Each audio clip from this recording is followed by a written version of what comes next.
Shalom alaikum. Berjumpa lagi dengan saya pada perenungan hari ini tanggal 10 Juni 2024. Mari saudara, di pagi yang cerah ini jangan lupa kita mengucap syukur dalam doa kepada Tuhan Allah kita. Dan juga jangan lupa berilah senyuman dan sapaan kepada sesama kita. Kita awali perenungan pagi hari ini dengan tanda kemenangan kita. Dalam nama Bapa dan Putra dan Roh Kudus. Amin. Berbahagialah dan bersukacitalah. Bacaan liturgi hari ini diambil dari 1 Raja 17 ayat 1 sampai dengan 6 dan Injil Matius 5 ayat 1 sampai dengan 12. Saudara-saudaraku yang terkasih, siapakah di dunia ini saudara yang mau hidupnya miskin, berduka cita? Injil hari ini sang baginda kita Yesus Kristus menyampaikan 9 kali berbahagialah dan 1 kali bersukacitalah. Yesus mengundang kita semua untuk berbahagialah bukan menurut cara dunia ini saudara. Bahagia yang diajak menurut ajarannya, yaitu Tuhan kita Yesus Kristus. Bahagia menurut cara dunia memang berbeda saudara dengan bahagia menurut cara Tuhan Yesus. Kalau boleh saya tuliskan akan berbahagia menurut dunia saudara, yaitu berbahagia kalau kaya dengan bergelimangan harta, bersenang-senang sehingga lupa akan Tuhan, kuat dan berkuasa sehingga kita menjadi egois saudara, kenyang serta berkecukupan, tidak melihat situasi kanan dan kiri lagi, maunya untung besar sehingga kita berbahagia di atas penderitaan orang lain, menjadi populer, mendapat kemenangan, hidup aman dan nyaman. Semuanya ini adalah semu dan tak kekal saudara. Bagaimana berbahagia menurut ajaran Tuhan Yesus? Melalui Injil hari ini kita dapat melihat yang pertama saudara, miskin di hadapan Allah. Berbahagialah orang yang miskin di hadapan Allah, karena merekalah yang mempunyai kerajaan sorga. Matius 5 ayat 3.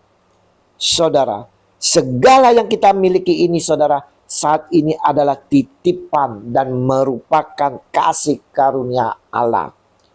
Sebab karena kasih karunia kamu diselamatkan oleh iman, itu bukan hasil usahamu, tetapi pemberian Allah. Itu bukan hasil pekerjaanmu. Jangan ada orang yang bermegah diri. Efesus 2 ayat 8 sampai dengan 9. Orang yang merasa diri mampu cenderung mau mengandalkan dirinya sendiri saudara, mendapatkan selamat sehingga semakin jauh dari kerajaan sorga.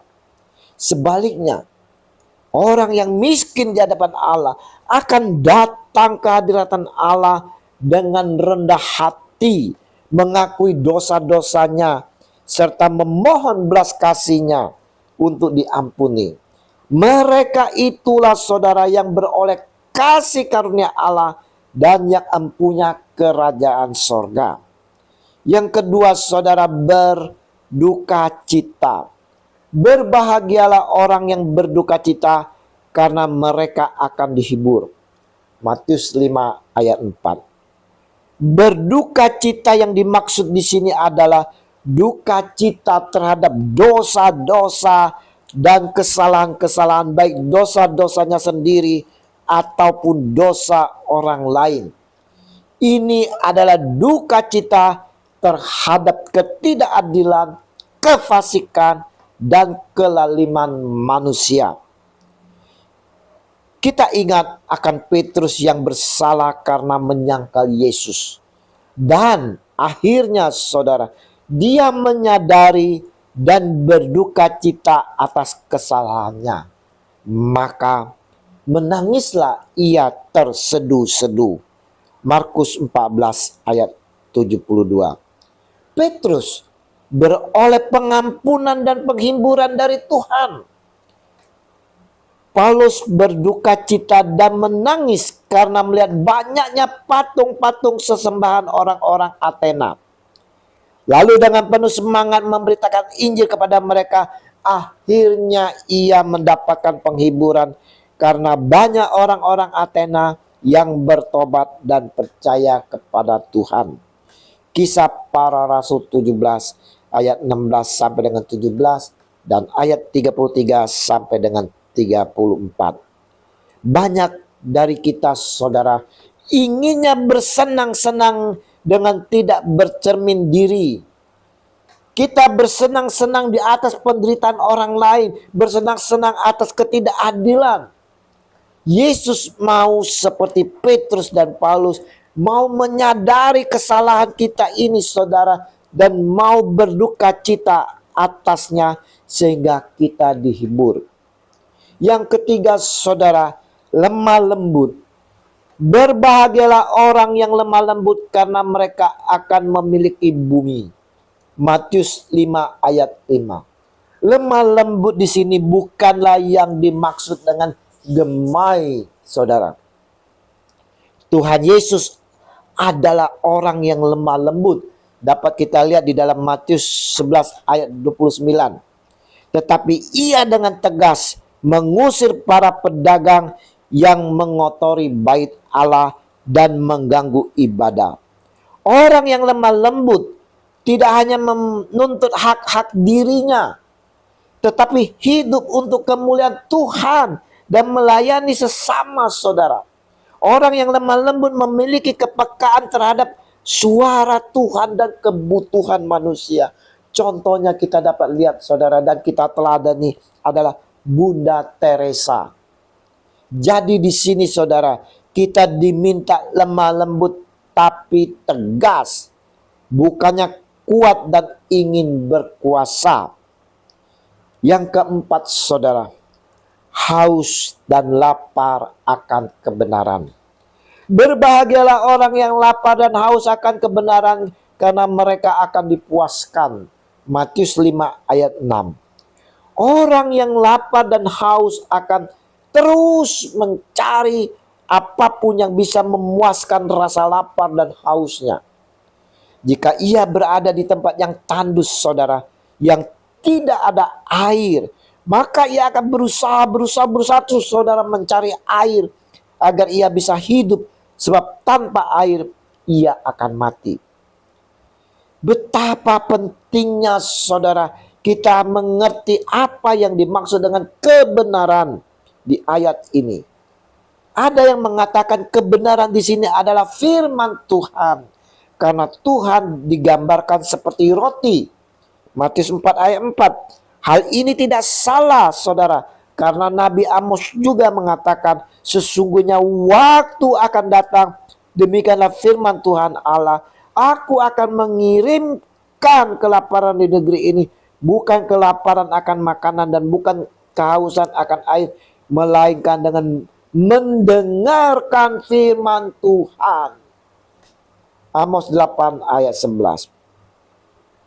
Lapar dan haus akan kebenaran bukan hanya keinginan yang kuat mendengar atau belajar firman Tuhan, saudara, tapi juga punya komitmen untuk melakukannya dalam kehidupan sehingga memiliki keberadaan atau kondisi yang membuat dirinya berkenan kepada Allah Bapa di surga. Kondisi dan keberadaan orang yang berkenan kepada Allah adalah orang yang melakukan kehendak Bapa di surga. Maka ada terjemahan Matius 5 ayat ini, saudara,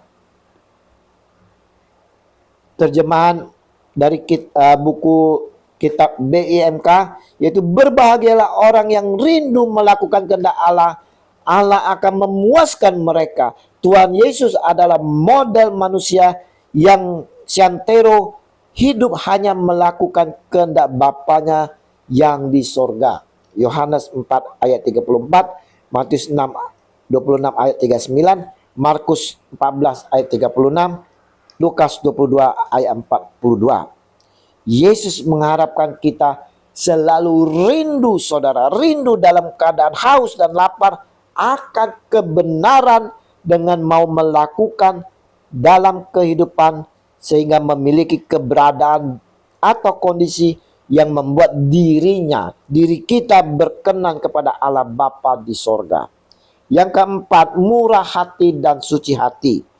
Yesus menghendaki kita semua bermurah hati, yang rindu selalu untuk berbagi saudara, selalu berempati, mau tolong menolong, saling memaafkan, maka kita akan beroleh kemurahan dari Allah. Kita juga dituntut untuk suci hati dengan selalu berbuat kebaikan dan dalam kebenaran.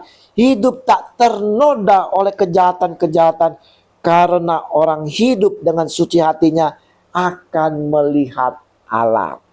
Baiklah, dalam hidup ini saudara, kita mau memiliki kerinduan yang mendalam akan kebenaran dan berkomitmen mau melakukannya. Mau hidup penuh empati dan saling memperhatikan, tidak egois, mau berbagi, saling menolong, saling memaafkan. Kita mau sebagai pengikut Kristus saudara untuk selalu membawa kedamaian dalam hidup ini dengan menjauhi pertengkaran, perselisihan yang diakibatkan oleh iri, dengki, dan kebencian. Kita tetap teguh dalam memikul salib kita dalam situasi dan kondisi apapun. Baik kita dianiaya atau dicela, disiksa oleh karena kebenaran. Kita juga saudara mau hidup dengan tidak ternoda oleh kejahatan-kejahatan. Tapi kita mau hidup selalu dalam pimpinan Roh Kudus, maka kita akan selalu berbahagia. Haleluya. Amin.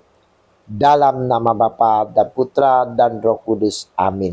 Shalom Aleichem.